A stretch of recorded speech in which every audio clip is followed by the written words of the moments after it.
Привет! Это суперкраткий обзор глав с 361 по 365. Хань Ли бросает вызов законам Вселенной, создает легендарную пилюлю Дао, но триумф невольно привлекает опасных чужаков. Во-первых, создание пилюли. Впихнуть законы времени в варево безумно сложно. После кучи неудач Хань Ли использует глаз истины, буквально отматывая время назад и учась на собственных ошибках. Закинув последние ингредиенты, он успешно варит редчайшую пилюлю Дао второго уровня. Во-вторых, небесная расплата, так называемая пилюльная скорбь. Мир воспринимает этот успех как нарушение естественного порядка и пытается стереть героя разрушительными золотыми столпами света. Хань Ли сжигает всю энергию и жертвует артефактами. Пилюлю удается спасти чудом благодаря горному щиту и вовремя подоспевшему Дао Сусе. Наконец, пугающая угроза. Грандиозное небесное шоу привлекает неизвестных истинных бессмертных, древних воинов невероятной силы. Море черного ветра, казавшееся изолированным, тайно кишит опасными внешними силами. Быстро смекнув, что к чему, Хань Ли набрасывает маскировку и залегает на дно океана. С драгоценной пилюлей в кармане и сгущающимися врагами герой готов к поглощению законов времени. А теперь слушаем дальше.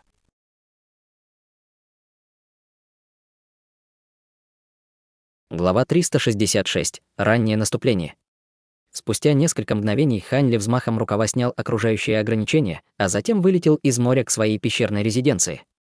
На обратном пути он вдруг почувствовал тупое и тяжелое ощущение в голове. Что происходит? Может быть, я еще не полностью оправился. Он закрыл глаза, собираясь проверить свое внутреннее состояние, но как только он активировал свою технику духовного очищения, грозное духовное чувство в его сознании внезапно начало бурлить и яростно вздыматься без какого-либо предупреждения. Как будто бесчисленное множество крошечных лезвий беспорядочно полосовало его сознание, и боль была настолько сильной и внезапной, что он не смог удержаться от мучительного крика. Он схватился руками за голову, и его лицо тут же стало бледным, как простыня.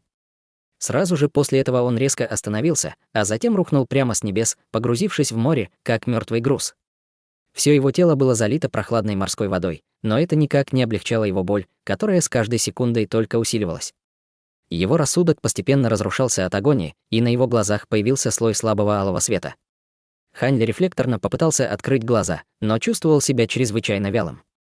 С большим трудом он заставил себя открыть глаза, но все перед ним было неясным и размытым, и он слышал только звериные вопли и рычания, раздающиеся вокруг него. Эти звуки, казалось, могли проникать прямо в его сознание, воспламеняя его кровь. Как будто какая-то давно подавляемая ярость в его сердце наконец вырвалась наружу, вызывая у него чувство удушья, и только высвободив всю эту сдерживаемую ярость, он мог вернуть себе рассудок. Его руки дико размахивали в воздухе, нанося беспорядочные удары кулаками и ладонями в отчаянной попытке выплеснуть свое безудержное разочарование и ярость. Он хотел зарычать изо всех сил, но не мог ничего слышать из-за хаотичного шума, раздающегося вокруг него. Пока он продолжал бесцельно наносить удары по окрестностям, шум вокруг становился все громче и громче, и он, казалось, наконец, нашел выход, через который мог выплеснуть свою ярость. В этот момент его сознание было совершенно пустым. По мере того, как шум становился все громче и громче, ярость в его сердце постепенно утихала, и он начал ощущать сильный запах крови в воздухе.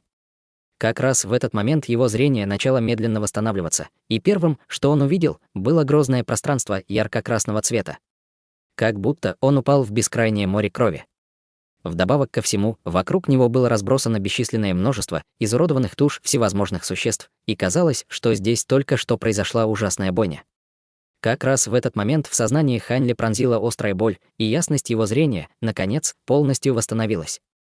Он энергично потряс головой, медленно приходя в себя от оцепенения, и ясность в его сознании тоже вернулась. В этот момент он чувствовал себя совершенно слабым и бессильным, а все его тело пульсировало от сильной боли, как будто он только что пережил чрезвычайно ожесточенную битву. Однако, подняв голову еще раз, чтобы осмотреть окрестности, он обнаружил, что стоит на острове, лицом к бурному морю впереди. Он чувствовал, что его воспоминания немного перепутались, и он не мог вспомнить ничего с того момента, как покинул маленький остров, на котором занимался созданием пилюли Дао. Таким образом, он понятия не имел, как оказался здесь. Он сделал глубокий вдох и закрыл глаза, пытаясь вспомнить, что произошло до этого момента, но как только он попытался это сделать, в его сознании тут же снова пронзила боль. Он поспешно отказался от этого хода мыслей, прежде чем снова потрясти головой, и только тогда боль немного утихла.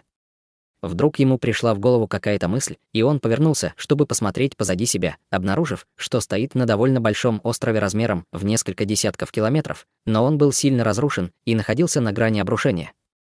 В центре острова находился когда-то большой горный хребет, но он был расколот пополам, и над всем островом появилось грозное озеро, которое заполнялось морской водой. Все остальные горы в горном хребте тоже были разрушены, как и вся растительность на острове, и это было поистине ужасное зрелище.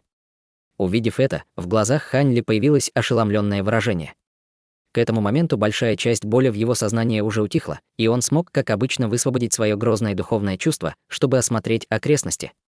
При этом он снова был потрясен, обнаружив, что, как и остров, морское дно внизу тоже было сильно разрушено, изрыто множеством глубоких кратеров и траншей, как будто это было поле, которое вспахали. Были места, где разломы были настолько глубокими, что из-под земли хлынула магма, но к этому моменту она уже застыла. С помощью своего духовного чувства Хань Ли смог определить, что это разрушение было произведено на огромной площади. Все острова в радиусе 1000 километров были полностью разрушены, причем некоторые из них погрузились на морское дно, а другие напоминали изодранные старые тряпки, как тот, на котором находился Хань Ли. Среди остатков островов на морском дне было разбросано множество туш демонических зверей, все из которых были довольно грозными. Среди них было немало демонических зверей стадии интеграции тела и даже стадии Великого Вознесения. Все они были убиты чрезвычайно ужасным образом. Змей стадии Великого Вознесения длиной более 300 метров был разорван на 7 или 8 кусков, и его кровь окрасила грозный участок моря в красный цвет. Даже в смерти в его глазах все еще застыл ужас. Как раз в этот момент с неба спустилась вспышка золотой молнии, приземлившись недалеко от Хань Ли, и это оказался никто иной, как Даос Се. «Что здесь произошло, брат Се?» — спросил Хань Ли. Даос Се некоторое время молчал, а затем ответил: «Ты не помнишь, что только что произошло, товарищ Даос? Ты лично ответственен за все это разрушение». Я, услышав это, Хань Ли слегка запнулся, после чего в его сердце возникло очень странное предчувствие. На обратном пути к своей пещерной резиденции ты вдруг, как будто, сошел с ума. Ты устроил разгром, как будто был одержим, и полностью потерял рассудок. Как бы я ни пытался до тебя докричаться, ты не реагировал, объяснил Даос Се. Услышав это, Хань Ли некоторое время молчал, а затем спросил, как долго я находился в этом невменяемом состоянии. «Около 15 минут», ответил Даос Се после краткого раздумья. На лице Хань Ли появилось мрачное выражение, и он замолчал. Благодаря этому напоминанию Даоса Се он смог вспомнить, что произошло до этого короткого приступа амнезии. Во время полета его внезапно пронзила острая боль в голове, а после этого он быстро потерял сознание, и единственное, что он мог вспомнить, это то, что его сердце охватило абсолютное желание убивать. Как это произошло? Может быть, я стал жертвой какого-то скрытого нападения. Вдруг ему пришла в голову какая-то мысль, и он поднял голову, пробормотав про себя: это техника духовного очищения. На его нынешнем уровне силы даже Золотой Бессмертный не смог бы манипулировать его сознанием подобным образом без его ведома. Вспоминая о том, что только что произошло, техника духовного очищения была единственным возможным объяснением. После краткого колебания он попытался активировать свою технику духовного очищения, и его тут же пронзила острая боль в сознании, которая заставила его непроизвольно застонать. Он поспешно прекратил то, что делал, и только тогда боль в его сознании медленно утихла. Это подтвердило его подозрение, что все это было вызвано техникой духовного очищения, и его выражение лица стало еще мрачнее, когда он пришел к такому выводу. Согласно тому бессмертному по имени Хэкан, овладение 3-м уровнем техники духовного очищения должно было гарантировать, что с ним все будет в порядке в течение следующих 40 тысяч лет. Однако с тех пор, как он овладел 3-м уровнем духовного чувства, прошло менее 20 тысяч лет. Так почему же этот кризис духовного чувства уже возник, солгал ли ему Хэкан, или какой-то другой фактор привел к такому раннему наступлению кризиса духовного чувства? Хань Ли медленно выдохнул, успокаиваясь. В любом случае, поскольку проблема уже возникла, самое главное для него сейчас — найти решение. В противном случае он был обречен на участь стать безмозглым варваром, который знает только резню и ничего больше. Большая удача, что все это произошло в очень уединенном месте, и продолжительность его безумного буйства была довольно короткой, возможно, из-за того, что это было только первое наступление. В противном случае он мог бы легко привлечь к себе большое внимание и нажить себе грозных врагов. Несмотря на то, что кризис на данный момент был предотвращен, неизвестно, когда он снова войдет в это безумное состояние, а это, однозначно, было очень опасное состояние. Более того, согласно тому, что он узнал о технике духовного очищения в прошлом, эти приступы безумия будут становиться только продолжительнее, с более короткими интервалами между каждым последующим приступом. По словам Хэкана, единственный способ решить эту проблему — совершенствовать 4-й уровень техники духовного очищения. Еще в «Да пылающего дракона» Хань Ли проводил некоторые исследования техники духовного очищения, но он думал, что у него будет как минимум 20 тысяч лет до наступления кризиса духовного чувства, и в то время у него было много других дел, поэтому он не был очень усерден в своих исследованиях. Согласно тому, что он узнал, в Северном ледниковом регионе бессмертных было очень мало записей, касающихся техники духовного очищения, и с момента последнего кризиса, возникшего из-за техники духовного очищения, прошло очень много времени, поэтому очень немногие люди даже знали об этой запретной технике. Дворец передачи заслуг «Да пылающего дракона» действительно хранил технику духовного очищения, но она была занесена в список запрещенных писаний, к которым не мог получить доступ никто, кроме лордов Да. Вдобавок ко всему, дворец передачи заслуг хранил только первые 3 уровня искусства культивации, так что это все равно не помогло бы Хань Ли. На лице Хань Ли появилось мрачное выражение, а брови плотно нахмурились. Даже у такой крупной секты, как «Да пылающего дракона», не было второй половины техники очищения духа, так где же он должен был найти ее в море черного ветра?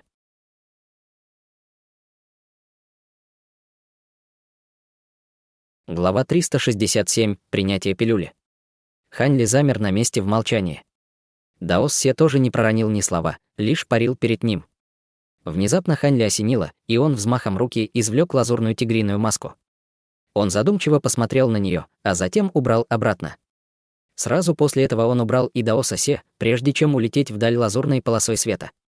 Несколько дней спустя Хань Ли появился в небе над своей пещерной резиденцией.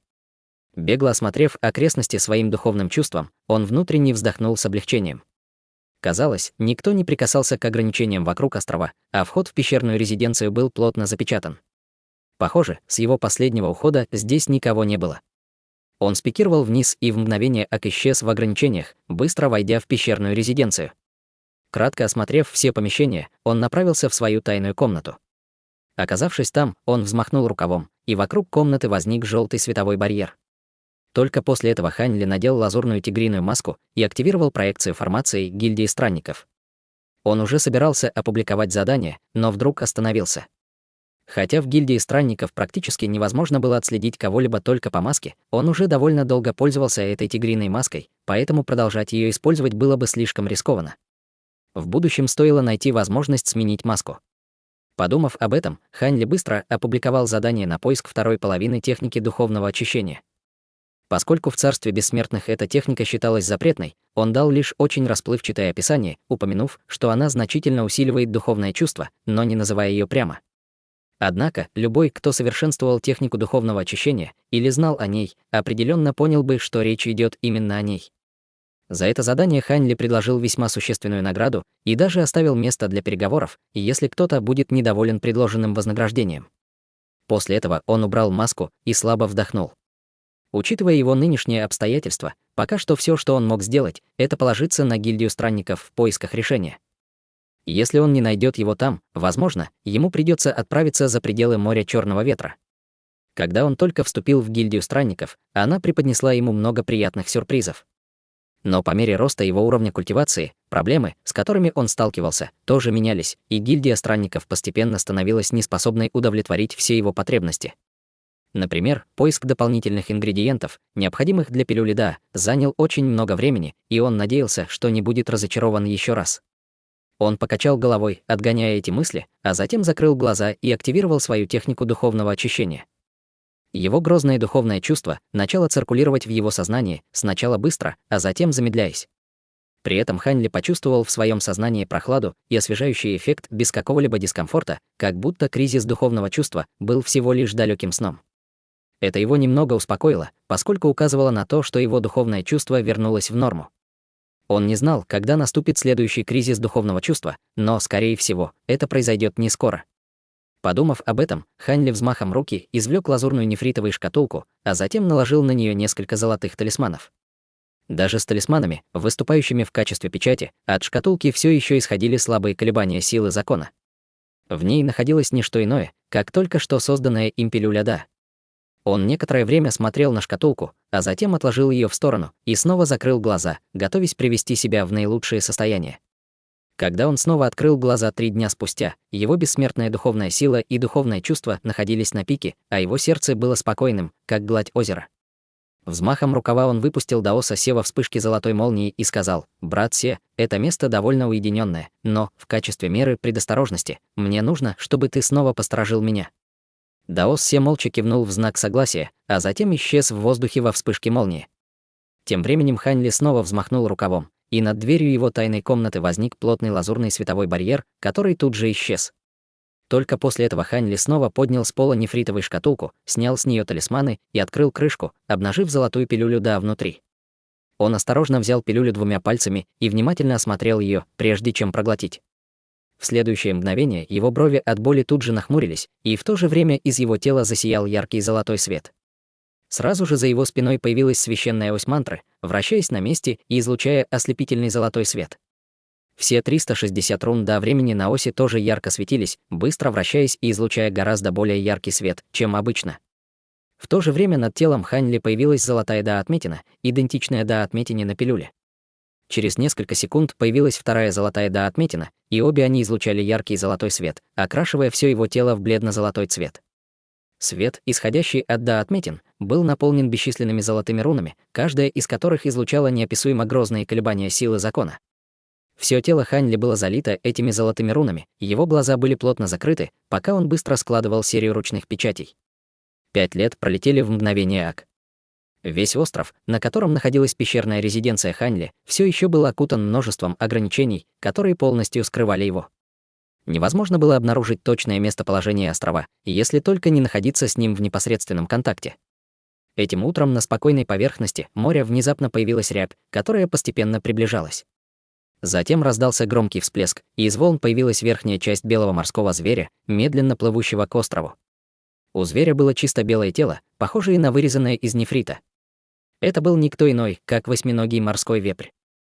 К этому моменту он уже полностью укрепил свой уровень культивации стадии божественной трансформации, и его 8 ног излучали слабый белый свет, действуя, как 2 ряда весел, быстро толкающих его по воде. После того, как он с помощью Хань Ли прорвался на стадию божественной трансформации, он все это время находился в уединении в своей пещерной резиденции. Недавно он укрепил свой уровень культивации и сразу же вышел из уединения, надеясь снова встретиться с Хань Ли. Хотя морские вепри не были особо грозными, они обладали врожденной способностью, дающей им повышенную чувствительность ко всем видам колебаний духовной ци, а также любили собирать руду и духовные материалы. На этот раз он принес с собой всю свою коллекцию и надеялся, что сможет обменять ее на какие-нибудь блага от Хань Ли. Вскоре восьминогий морской вепрь проплыл круг вокруг острова. Остров исчез, и на его пути встал невидимый барьер. Барьер был довольно мягким и податливым, но в то же время непреклонным. Восьминогий морской вепрь не был особо удивлен. Он знал, что эти ограничения должны были быть установлены тем всемогущим человеческим культиватором, поэтому, естественно, не собирался пытаться прорваться силой. Похоже, на этот раз ему не удастся встретиться с Хань Ли. Подумав об этом, восьминогий морской вепрь еще пару раз взглянул в сторону острова, а затем повернулся, чтобы уплыть, но как раз в этот момент вокруг всего острова и прилегающей территории внезапно возникли мощные энергетические колебания. Энергетические колебания были чрезвычайно грозными, и у восьминогого морского вепря сложилось впечатление, что он столкнулся с гневом всего неба и земли. Он начал бесконтрольно дрожать, но не смел двинуться ни на дюйм. В то же время изначальная ци мира вокруг внезапно стала чрезвычайно хаотичной и турбулентной, образуя многочисленные золотые вихри духовной ци разных размеров. Некоторые из них превышали гектар, а другие были размером с человеческий кулак. Независимо от размера, во всех золотых вихрях кружились бесчисленные сияющие золотые руны. Все море было заполнено этими золотыми вихрями, создавая нечто похожее на золотое духовное облако, не меньшее по размеру, чем то, которое образовалось во время пилюльной скорби. Бесчисленные кружащиеся золотые вихри представляли собой потрясающее зрелище, и из них во всех направлениях распространялись грозные колебания силы закона. Внезапно все золотые вихри, подобно отливу, сошлись в одной точке. В мгновение ока все золотые вихри исчезли без следа, и осталась лишь массивная золотая нить света длиной в несколько десятков километров, висящая в небе.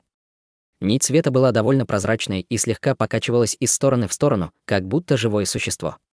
По ее поверхности танцевали бесчисленные золотые руны разных размеров, и она испускала оглушительный грохот, сопровождаемый чрезвычайно грозными колебаниями силы закона времени. Хотя это была всего лишь одна нить света, казалось, что она содержала больше энергии, чем все бесчисленные золотые вихри вместе взятые, и она покачивалась в воздухе, как гигантский дракон, наделенный безграничной силой. Внезапно весь золотой свет и руны вокруг нити света быстро померкли, а громоподобный грохот постепенно стих. Осталась лишь золотая нить света, мирно висящая в воздухе. Она стала еще более прозрачной на вид, а колебания силы закона времени, которые она испускала, стали еще более грозными. Кроме того, в отличие от предыдущего раза, сила закона времени, которую она испускала в этот момент, не была хаотичной. Вместо этого она была чрезвычайно глубокой и идеально соответствовала естественному порядку. Как и прежде, нить света продолжала слегка покачиваться из стороны в сторону, но на этот раз все пространство за ней казалось полностью застывшим и неподвижным.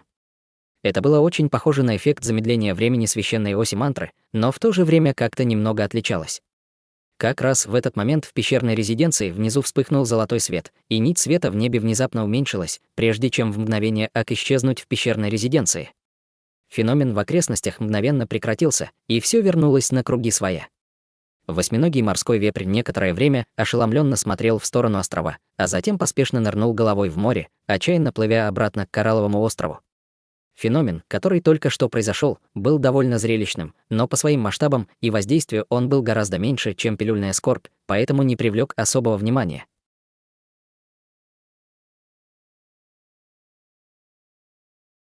Глава 368. Вы очнулись. Тем временем, в другом месте царства бессмертных. Пространство было заполнено бесчисленными золотыми облаками разных размеров, наполняющими все вокруг сияющим золотым светом. Эти золотые облака непрерывно поднимались и опускались, принимая самые разнообразные, необычные формы, представляя собой завораживающее зрелище.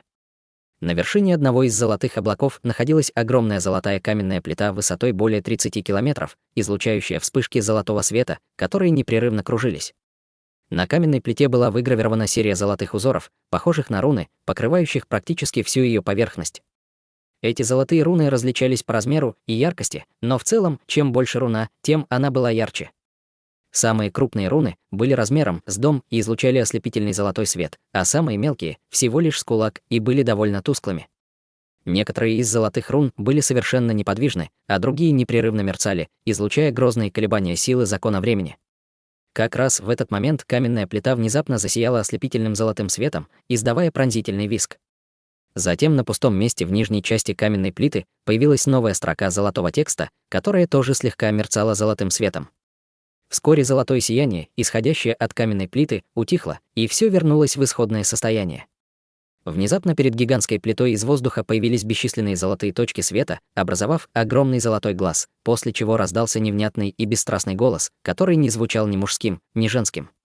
Похоже, еще один человек овладел законами времени, голос некоторое время эхом отдавался в пространстве, прежде чем затихнуть, и в следующее мгновение гигантский золотой глаз снова распался на золотые точки света. Внутри тайной комнаты своей пещерной резиденции все тело Хань Ли было залито сияющим золотым светом, а за его спиной медленно вращалась священная ось мантры. Над его головой парила полупрозрачная золотая нить длиной около 30 сантиметров, которая медленно покачивалась из стороны в сторону, как духовная змея.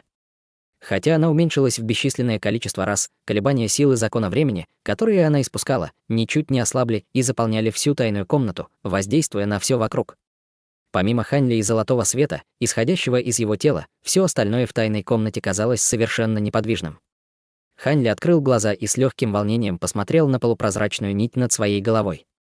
Процесс овладения законами времени был довольно трудным, и ему потребовалось несколько лет, чтобы просто переварить пилюлю Да. После этого ему потребовалось еще несколько лет, чтобы овладеть законами времени благодаря силе пилюли Да. За это время произошло несколько происшествий, но, к счастью, он был довольно хорошо подготовлен и имел большой запас ценных пилюль, которые позволили ему пережить бурю. Кроме того, хотя его прошлые попытки овладеть законами времени закончились неудачей, он каждый раз был немного ближе к цели, и это помогло ему в этом процессе. Только благодаря сочетанию всех этих факторов ему удалось добиться успеха в этом начинании. После овладения законами времени все изменилось.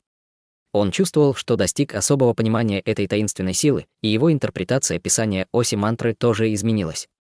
Самым явным признаком этого было то, что он ощущал больший контроль над своей священной осью мантры. В тот момент, когда он получил эту нить закона времени, он даже уловил след течения времени во всем окружающем его мире. Только спустя долгое время волнение в его сердце медленно улеглось, и он сложил ручную печать, после чего золотой свет, исходящий от полупрозрачной золотой нити, исчез. Все в тайной комнате мгновенно вернулось на круги своя, и, продолжая складывать ручные печати, он заставил золотую нить трансформироваться по его воле. Она удлинялась, сокращалась и даже завязывалась в узлы по приказу Ханли. Различные формы, которые она принимала, также влияли на силы закона времени, которые она испускала, и, увидев это, на лице Ханли появилось заинтересованное выражение. Казалось, эта нить закона времени была гораздо сложнее, чем он предполагал, но у него будет достаточно времени, чтобы изучить ее в будущем. Поддержание нити закона времени сильно истощало его бессмертную духовную силу, поэтому он уже собирался убрать ее, когда ему внезапно пришла в голову мысль, и он взмахом руки вызвал свой флакон, контролирующий небеса. В прошлом он бесчисленное количество раз изучал флакон, но без каких-либо заметных результатов. Но теперь, когда он овладел законами времени, возможно, ему удастся узнать больше о его секретах.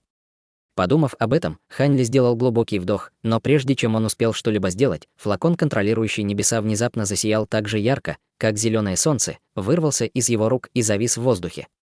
В то же время священная ось мантры за спиной Ханли тоже значительно посветлела, быстро вращаясь, и золотая нить закона времени в мгновение ок выстрелила в ось.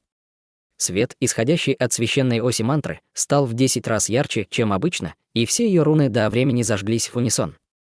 В центре оси быстро сформировался око истины, и хотя он все еще был закрыт, он тоже излучал ослепительный золотой свет, а вокруг него мерцали бесчисленные золотые руны.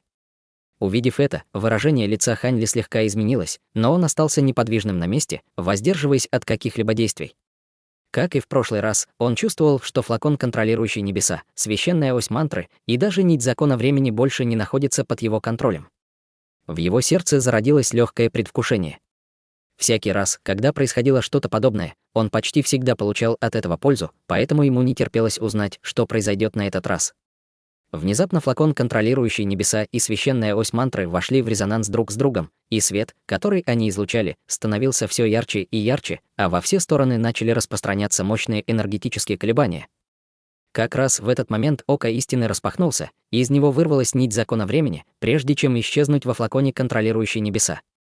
Поверхность флакона, контролирующий небеса, мгновенно засияла ярко-зеленым цветом, и он быстро раздулся до размеров мельничного жернова. На его поверхности появились бесчисленные зеленые руны, которые поднимались и опускались, непрерывно мерцая, как звезды на ночном небе.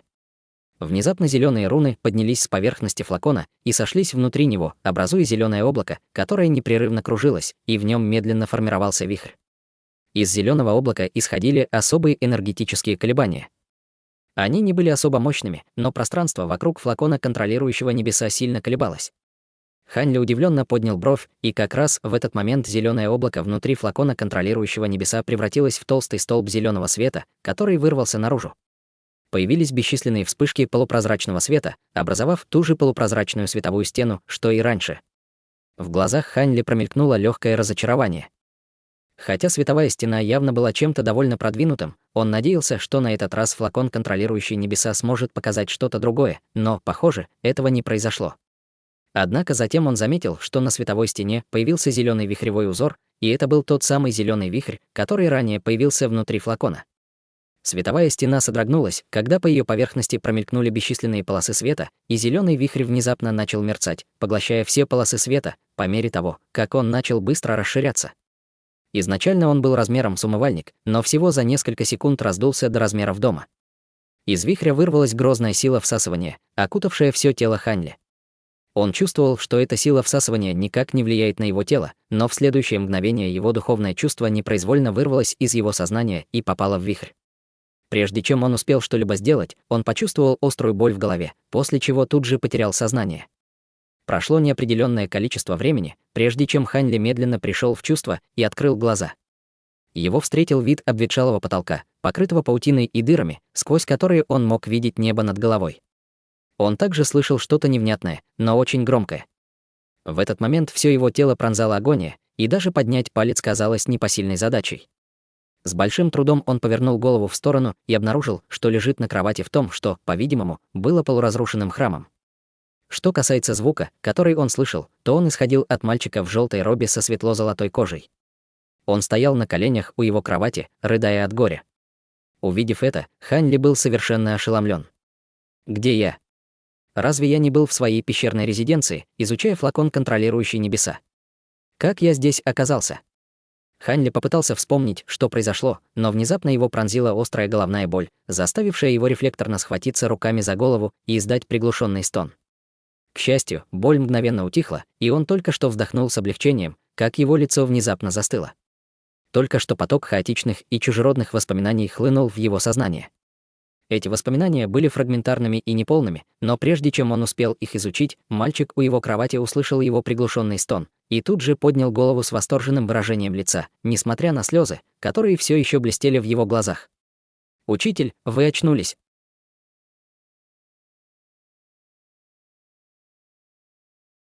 Глава 369. Учитель и ученик.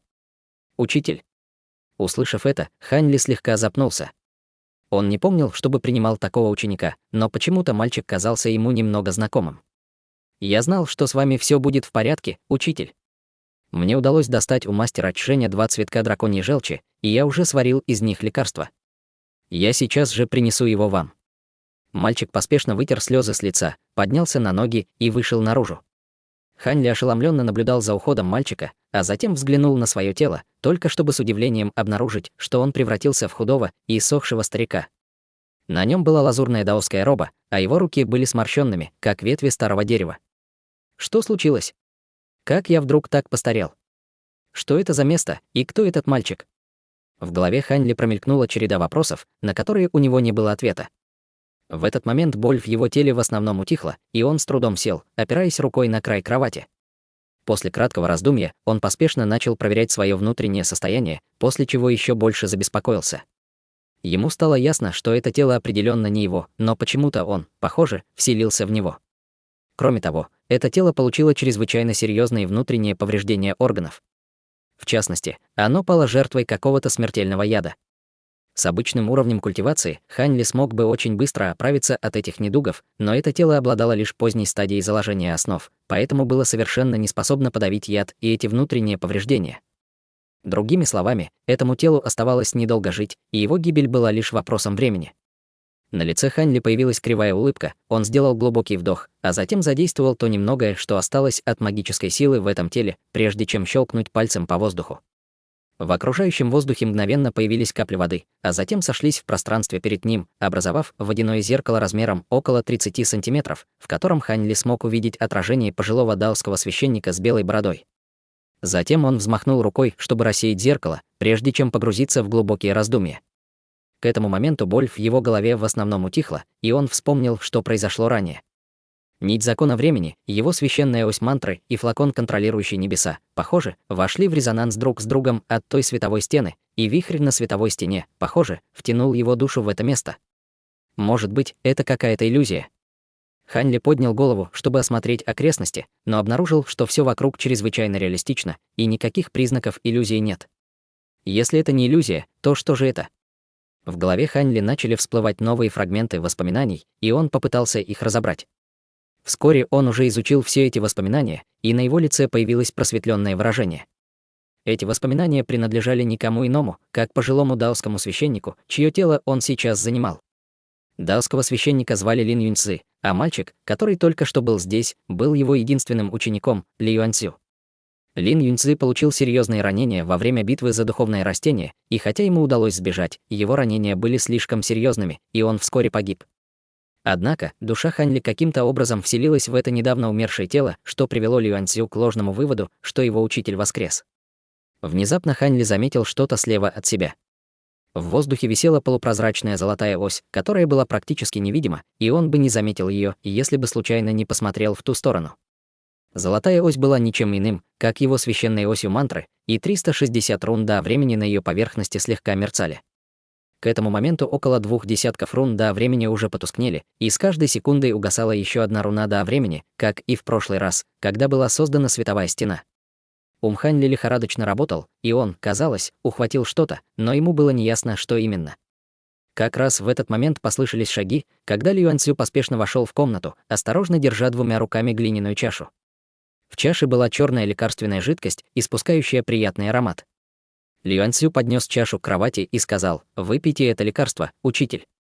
Хань Ли взглянул на лекарство и увидел, что колебания духовной ци, которые оно содержало, были не незначительными, что указывало на то, что использованные ингредиенты должны были быть довольно ценными для культиватора заложения основ. «Поставь сюда, я выпью его позже», — сказал Хань Ли, медленно вставая с кровати. «Учитель, у вас сейчас серьезные ранения, вам нужно отдохнуть», — поспешно сказал Люань Цю. «Не беспокойся обо мне, я знаю свое тело», — сказал Хань Ли, пренебрежительно взмахнув рукой. Он уже привык к своему телу, поэтому мог нормально двигаться. Потратив немного времени, чтобы собраться с мыслями, Хань Ли вышел из комнаты. Люань Цю не мог отделаться от ощущения, что его учитель ведет себя немного странно, но он не посмел ничего сказать, поставил чашу с лекарством и поспешно последовал за Хань Ли наружу. Выйдя из полуразрушенного храма, Хань Ли обнаружил, что он расположен на вершине горы, окружённой более пышными горами, представляя собой прекрасный пейзаж. Однако, этот горный хребет был довольно уединенным, и время от времени можно было услышать крики диких животных, а изначальная ци мира здесь тоже была довольно разреженной. Хань Ли высвободил свое духовное чувство, чтобы осмотреть окрестности. По какой-то причине, хотя уровень культивации этого тела был очень посредственным, оно, похоже, унаследовало большую часть грозного духовного чувства Хань Ли, и он быстро смог оценить все в радиусе нескольких тысяч километров.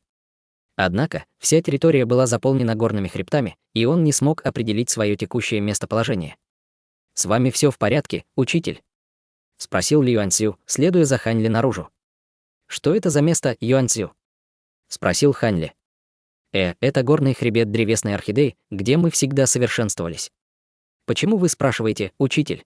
— спросил Люань Цю с озадаченным выражением лица. «Мои воспоминания сейчас немного путаются, возможно, из-за моих травм», — объяснил Хань Ли. Услышав это, на лице Люань Цю появилось обеспокоенное выражение, но прежде чем он успел что-либо сказать, Хань Ли продолжил: «Не волнуйся, это небольшая проблема. Скажи мне вот что, в каком регионе бессмертных находится этот горный хребет древесной орхидеи?» «Горный хребет древесной орхидеи расположен на континенте Тернового леса в регионе бессмертных Золотого Источника», — ответил Люань Цю. Хань Ли никогда раньше не слышал о регионе бессмертных Золотого Источника, но он определенно находился за пределами Северного ледникового региона бессмертных. Подумав об этом, в его глазах появилось задумчивое выражение. Он бросил взгляд влево и обнаружил, что проекция священной оси мантры тоже последовала за ним наружу, и почти 100 ее рун до времени уже угасли. «Учитель, я думаю, вам стоит отдохнуть. После того, как вы оправитесь от травм, мы сможем вернуться и отомстить этим ублюдкам», — сказал Люань Цю, с яростью сжимая зубы. Он и Лин Юньцзы были из секты под названием «Секта Железного Зверя в горном хребте древесной орхидеи», и Лин Юньцзы был сыном одного из старейшин секты, но, к сожалению, его способности были довольно посредственными, и он не смог достичь стадии формирования ядра, за что на протяжении многих лет подвергался насмешкам и издевательствам. Люань Цю был брошенным младенцем, которого Лин Юньцзы подобрал во время одной из своих вылазок, и он вырастил Люань Цю, прежде чем принять его в ученики. Лин Юньцзы знал, что его собственные способности к совершенствованию посредственны, поэтому он отдал все свои ресурсы для совершенствования Люань Цю, но, к сожалению, способности Люань Цю были не намного лучше, и он все еще оставался на стадии конденсации ци. Хотя они были учителем и учеником, они были так же близки, как отец и сын. Когда отец Лин Юньцзы был еще жив, они с Люань Цю еще могли выживать в секте, но несколько лет назад отец Лин Юньцзы погиб в битве с грозным врагом. В результате статус Лин Юньцзы и Люань Цю в секте резко упал, их лишили всех ресурсов для совершенствования, а затем и вовсе выгнали из секты. Так они вдвоем стали странствующими культиваторами. Способности Люань Цю не были чем-то особенным, но он очень усердно занимался совершенствованием и недавно достиг пика стадии конденсации ци, оказавшись на пороге стадии заложения основ. Они вдвоем отправились в опасную зону, чтобы найти вид духовного растения, которое очень помогало в прорывах, и искали около месяца, прежде чем, наконец, нашли его, а затем с большим трудом убили демонического зверя, который охранял растение. Во время битвы Лин Юньцзы получил несколько серьезных ранений. Однако, как раз в этот момент на место происшествия прибыла группа культиваторов секты Железного Зверя, возглавляемая сыном другого старейшины, который постоянно враждовал с Лин Юньцзы, когда тот был в секте. Эти люди забрали духовное растение, и в попытке остановить их, ранения Лин Юньцзы еще больше усугубились. И если бы не спасительный талисман, который он носил с собой, их с Люань Цю, скорее всего, убили бы прямо там. В голове Хань Ли осталось не так много воспоминаний Лин Юньцзы, но их было достаточно, чтобы рассказать эту историю, и он слабо вздохнул, говоря: путь совершенствования жесток и бессердечен, где выживают только сильные, а слабые обречены на гибель. Твой уровень совершенствования сейчас недостаточен, поэтому не думай о мести. Ты только зря погубишь свою жизнь. «Вас понял, учитель», — ответил Ли Юаньцзю, опустив голову с удрученным выражением лица. Хань Ли повернулся к мальчику и просканировал его тело своим духовным чувством, после чего с удивлением обнаружил, что Ли Юаньцзю обладает ложным духовным корнем, как и он сам, который имеет 4 из 5 атрибутов, и отсутствует только атрибут металла. Поэтому неудивительно, что его скорость прогресса в совершенствовании была такой медленной. Однако, как и у Хань Ли, его духовное чувство тоже было довольно сильным для его уровня совершенствования, и Хань Ли не мог не задаться вопросом, было ли это просто совпадением, или эта встреча была предопределена судьбой. «Юаньцзю, я не смог сильно помочь тебе в твоей культивации, и ты все это время страдал рядом со мной. Мне осталось недолго, и я собираюсь передать тебе сейчас секретную технику. Обязательно усердно работай над своей культивацией и оправдай мои большие надежды на тебя», — внезапно сказал Хань Ли. Услышав это, Ли Юаньцзю пришел в ужас и поспешно замахал руками в ответ. «Нет, учитель. Я не хочу никакой секретной техники, я просто хочу, чтобы вы жили». На лице Хань Ли появилось суровое выражение, и он сказал: «Юаньцзю, такие культиваторы, как мы, постоянно пытаются бросить вызов естественному порядку, но мое время в этом мире уже истекло, и небо и земля больше не могут терпеть мое существование. Если ты хочешь добиться чего-то в жизни и сделать меня гордым, то слушай». Ли Юаньцзю все еще хотел что-то сказать, но Хань Ли не дал ему такой возможности, взмахнув рукавом и выпустив вспышку духовного света, которая в мгновение ока исчезла в голове мальчика.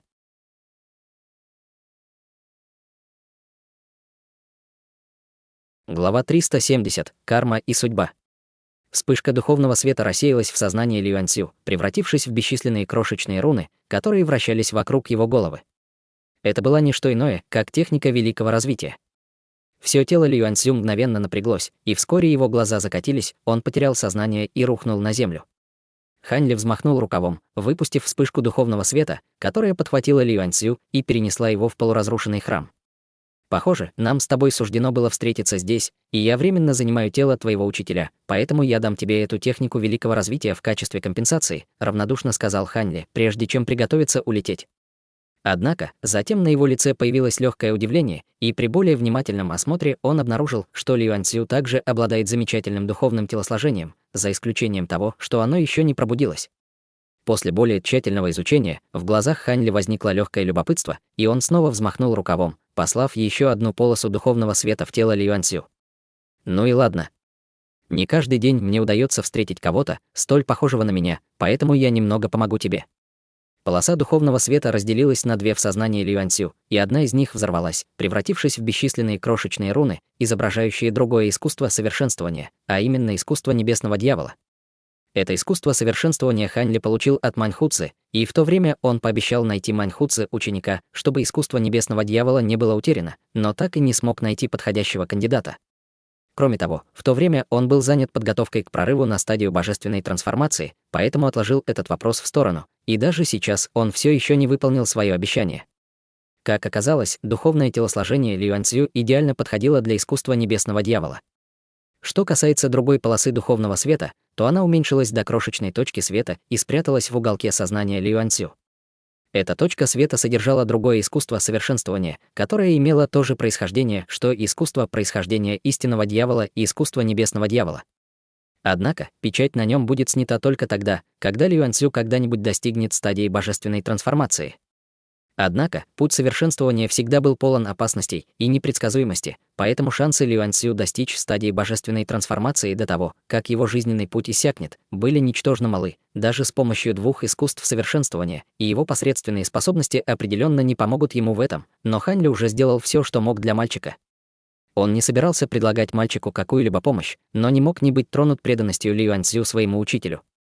Подумав об этом, Хань Ли внутренне вздохнул и покачал головой, отводя взгляд от Ли Юаньцзю. Хань Ли посмотрел вдаль, а затем сложил ручную печать, снова высвободив свое грозное духовное чувство над окрестностями. Вся изначальная ци мира в радиусе нескольких десятков километров мгновенно сошлась, образовав белое облако. Это была секретная техника, которую он изучил ранее, позволяющая ему насильно задействовать изначальную ци мира с помощью своего духовного чувства. Эта секретная техника очень сильно нагружала духовное чувство, но в этом теле было слишком мало магической силы, и у Лин Юньцзы не было никаких пространственных инструментов для хранения, которые он, по-видимому, потерял во время предыдущей битвы, поэтому, если бы он не использовал эту секретную технику, то даже не смог бы летать. Хань Ли поднялся в воздух, а затем приземлился на облако, и белое облако слегка заколыхалось, прежде чем устремиться прочь с невероятной скоростью, превратившись в полосу белого света. Дела, касающиеся Ли Юаньцзю, были в основном несущественными. Для него было важно узнать как можно больше об этом месте, поскольку должна была быть какая-то причина, по которой он оказался здесь. Подумав об этом, он начал осматривать окрестности и глазами, и своим духовным чувством, но, пролетев некоторое время, обнаружил, что вся территория совершенно обыденна и ничем не примечательна. Он бросил взгляд влево, где проекция священной оси мантры все еще парила рядом с ним, и к этому моменту почти половина рун до времени на ее поверхности уже угасла. Увидев это, он слегка нахмурился и сложил ручную печать, после чего белое облако под ним значительно ускорилось. Некоторое время спустя он внезапно остановился, а затем посмотрел на неприметную долину внизу. На склоне горы в глубине долины рос гигантский фиолетовый цветок размером с мельничный жернов. Его лепестки были чрезвычайно большими и толстыми, и они были очень яркого красновато-фиолетового цвета. Среди лепестков цветка также были красные усики, на вершинах которых находилась серия капель воды размером с кулак, испускающих сладкий и ароматный запах. Хань Ли спустился перед гигантским фиолетовым цветком на своем белом облаке, и на его лице появилось заинтересованное выражение. Этот цветок явно был духовным растением, и аура, которую он испускал, была очень похожа на ауру корня кровавого кристаллического лотоса. Фиолетовый цветок слегка покачивался на ветру, и Хань Ли на мгновение заколебался, прежде чем щелкнуть пальцем по воздуху, послав порыв сильного ветра в сторону цветка. Гигантский фиолетовый цветок содрогнулся, и все его усики мгновенно выстрелили вперед, как молния, значительно удлиняясь, прежде чем переплестись, образовав большую сеть, которая опустилась на Хань Ли. Конечно, Хань Ли не собирался попадаться в такую ловушку, и его белое облако со скоростью молнии отлетело назад, уклонившись от усиков цветка. Усики замахали в воздухе, а лепестки цветка начали двигаться, как гигантский рот, издавая слабый визжащий звук, выражая свою ярость и разочарование. Потрепыхавшись некоторое время, усики быстро сократились до своей первоначальной длины, а фиолетовые лепестки цветка тоже перестали двигаться. Увидев это, Хань Ли удивленно поднял бровь, и в его глазах появилось задумчивое выражение. Цветок действительно был довольно примечательным духовным растением, но в нем не было ничего особенного. Поэтому он тут же улетел, вылетев из долины, прежде чем продолжить свой путь. По мере того, как он это делал, он с удивлением обнаружил, что в горном хребте появляется все больше и больше этих гигантских фиолетовых цветов, но ни один из них не срывают. Он был довольно озадачен этим, но не стал останавливаться, чтобы расследовать. Вместо этого он продолжил складывать ручные печати, чтобы еще больше увеличить скорость своего полета. Судя по количеству рун до времени, которые оставались зажженными на его священной оси мантры, у него оставалось не так много времени. Пролетев еще некоторое время, на лице Хань Ли внезапно появилось удивленное и радостное выражение, и он быстро остановился перед перевалом. В пределах перевала находилась группа зданий, и в этом районе было установлено множество ограничений, мерцающих духовным светом. В воздухе также проносились полосы света, это была секта. Из воспоминаний Лин Юньцзы Хань Ли узнал, что это не что иное, как секта Железного Зверя. Он быстро начал читать заклинание, складывая ручную печать, и его духовное чувство вырвалось из его тела, образуя вокруг него серию невидимых колебаний. Вся окружающая изначальная ци мира также сошлась, образовав вокруг него слой прозрачного духовного света, после чего он быстро спустился на площадь секты. Он продолжал рыться в воспоминаниях Лин Юньцзы, одновременно глядя на гору справа от себя. На вершине этой горы стоял лазурный павильон, который был окружен самыми яркими из всех ограничений в секте. Это была библиотека писаний секты Железного Зверя, в которой хранились всевозможные искусства совершенствования и писания. Хань Ли подлетел к павильону, а затем быстро спустился перед ним, но при виде ограничения вокруг здания его брови слегка нахмурились. Ограничение не было особо продвинутым, и при обычных обстоятельствах он смог бы легко обойти или снять его. Однако магическая сила в этом теле была просто слишком слабой, и его грозное духовное чувство не сильно помогло бы ему в обходе ограничений.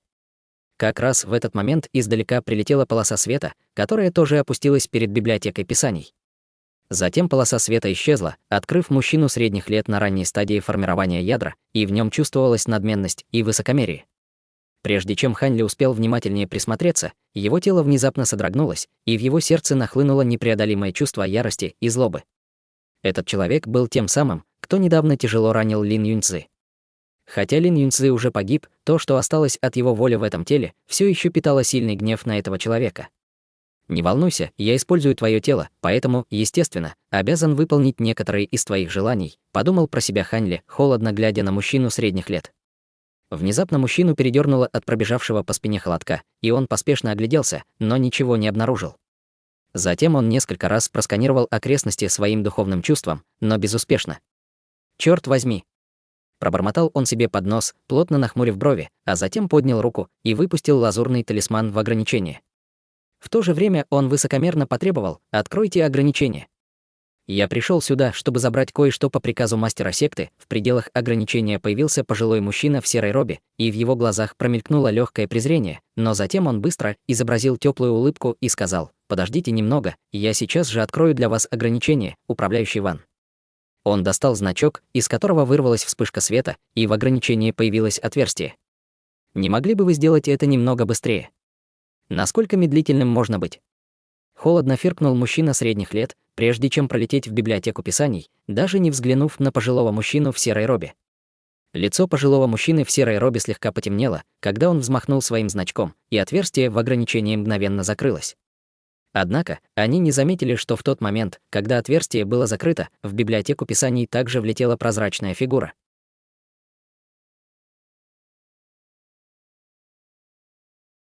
Друзья, эти главы — крушение с вершины. Хань Ли возвращается домой и на 15 минут выпадает из реальности. Стирает острова, разрывает 300-метрового змея и ничего не помнит. Техника духовного очищения дает сбой на 20 тысяч лет раньше срока. Без 4-й ступени неизбежное превращение в машину убийства. Принимает пилюлю Дао, уходит в медитацию на 5 лет за золотыми рунами, постигает законы времени. В другом измерении загорается 30-километровая скрижаль, из искр формируется исполинский глаз. Вселенная зафиксировала нового властелина времени. И тут же сброс прогресса. Флакон затягивает душу в параллельный мир. Тело умирающего старика Линь Юнь Кинци. Яд, гаснущие золотые руны. Вместо паники — холодный расчет. Передает тайные знания преданному ученику старика, закрывает кармический долг, проскальзывает в охраняемую библиотеку секты Железного Зверя без капли магии. Готовлю продолжение.